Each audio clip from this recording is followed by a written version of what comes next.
மீனா அறிவாளியா யோசிச்சிட்டோம் அப்படின்னு சொல்லிட்டு மொக்கையா யோசிச்சுட்டு இருக்கிறத நினைச்சா யாருக்கெல்லாம் கோவம் வருதோ மறக்காம நம்ம வீடியோக்கு ஒரு லைக் பண்ணிக்கோங்க. இப்போ மனோஜ் தான் வந்துட்டு ஏமாந்து நிக்கிறாரு. ஆனா ரோகிணி தான் பாவம். ரோகிணி வந்துட்டு ஒரு நம்பிக்கை துரோகம் பண்ணிட்டு இருக்கிறாங்க அவங்க அண்ணே. ரோகிணி எவ்வளவு ஏமாந்து நிக்கிறாங்க அப்படின்னு சொல்லிட்டு இனி வர நாட்கள்ல என்ன பண்ணுவாங்க அப்படின்னா ரோகிணிய ஒரு பாவமான கண்ணோட்டத்தோடயே பார்க்க போறாங்க. அவங்களுக்கு சமையல் பண்ணி கொடுக்குறதா இருக்கட்டும், எதுனாலுமே விழுந்து விழுந்து பார்க்க போகிறாங்க. ஏன்னா மீனாவோட மனசில் என்ன வந்திருக்கு அப்படின்னு சொல்லி பார்த்தீங்கன்னா ரோஹிணி தான் வந்துட்டு ஏமாந்து இருக்கிறாங்க. பாவம் அவங்க இப்படி வாழ்க்கையில் வந்துட்டு ஏமாந்துட்டு இருக்கிறாங்க. அம்மாவும் இல்லை அப்பாவும் இல்லை, இப்படி கஷ்டப்படுறாங்களே அப்படின்ற மாதிரி யோசிச்சுக்கிட்டு தான் மீனா வந்து ரோஹிணிக்கு நிறைய விஷயங்கள் வந்து பண்ணி கொடுக்க போகிறாங்க. ஆக்சுவலாக வந்து மனோஜ் மேலே வந்துட்டு இவங்க கோவப்பட்டுட்டே இருக்கிறாங்க. சரி, இது ஒரு பக்கம் இருக்க, இப்போ முத்துவும் மீனாவும் என்ன பண்ணுறாங்க அப்படின்னா மனோஜ் தான் அப்பாங்கிறது ஓரளவுக்கு நம்மளால யூகிக்க முடியுது. இப்போ என்ன பண்ணணும் அப்படின்னா ஆதாரம் இல்லாமல் நிரூபிக்க முடியாது. இதுக்கு ஒரே வழி ஜீவா கிட்ட கேட்கறது தான். மற்றபடி நம்ம ஒன்றும் பண்ண முடியாது. அவன் பெருசாக ஜீவா பற்றி எதுவுமே சொன்னது கிடையாது. எங்கேயோ ஒரு வீடு எடுத்து தங்கி இருந்தேன், ஒரு ரூம்ல இருந்திருந்தோம் அப்படின்னு மட்டும் தான் சொல்லியிருந்தாங்க. மற்றபடி வேற எதுவுமே அவ சொல்லலை அப்படின்னு சொல்லிட்டு சரி அதை பற்றி விசாரிப்போம் அப்படின்னு சொல்லி சொல்கிறாங்க. ஏன் ஜீவாட்டே நேரடியாக கேட்டுடலாமே அப்படின்னு சொல்லிட்டு ஜீவாவுக்கு முத்து வந்து கால் பண்ணுறாங்க. பண்ணிட்டு என்ன எப்போ கனடாலேருந்து வரீங்க அப்படின்னு சொல்லி கேட்குறாங்க. ஏன் எப்படி சொல்கிறீங்க அப்படின்ற போது உங்களை பற்றின எல்லா விஷயமும் எங்களுக்கு தெரிஞ்சிருச்சு அப்படின்ற மாதிரி சொல்கிறாங்க. என்ன தெரிஞ்சிச்சு உங்களுக்கு? அதான் நான் எல்லாத்தையுமே சொல்லிட்டேன்ல வீட்டில் வந்து. அது மட்டும் இல்லாமல் உங்ககிட்ட இருந்து நான் எடுத்துகிட்டு போன பணத்தையும் கொடுத்துட்டேன்ல, இதுக்கு மேலே என்னை ஏன் டிஸ்டர்ப் பண்ணுறீங்க அப்படின்னு சொல்லி சொல்கிறாங்க.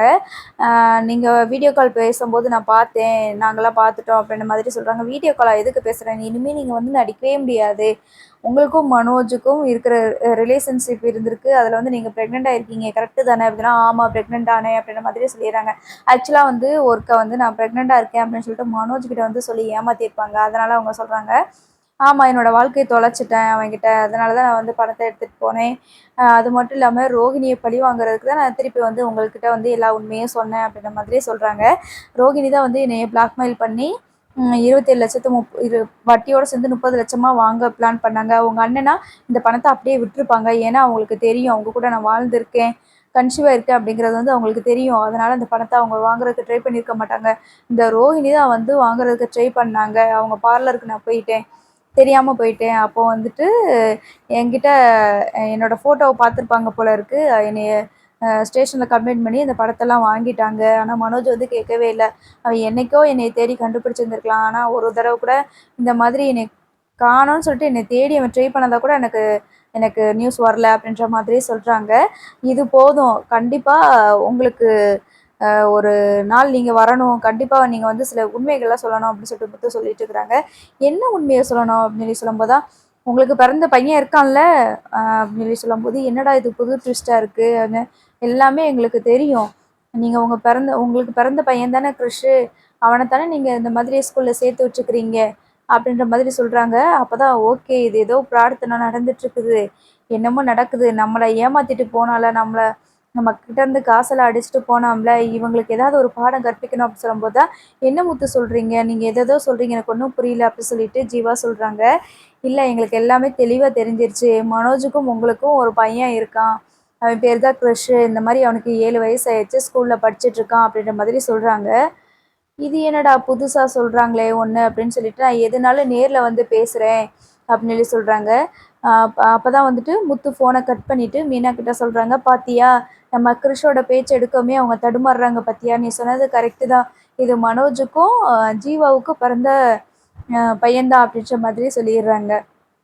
இப்போ ஜீவா வந்துட்டு ஒன்று திங்க் பண்ணுறாங்க, சரி நம்ம இதை வச்சு ஏதாவது ஒரு பிளான் பண்ணலாம், அவங்ககிட்ட இருந்து நம்ம இழந்த காசை திருப்பி அடிச்சிடலாம்.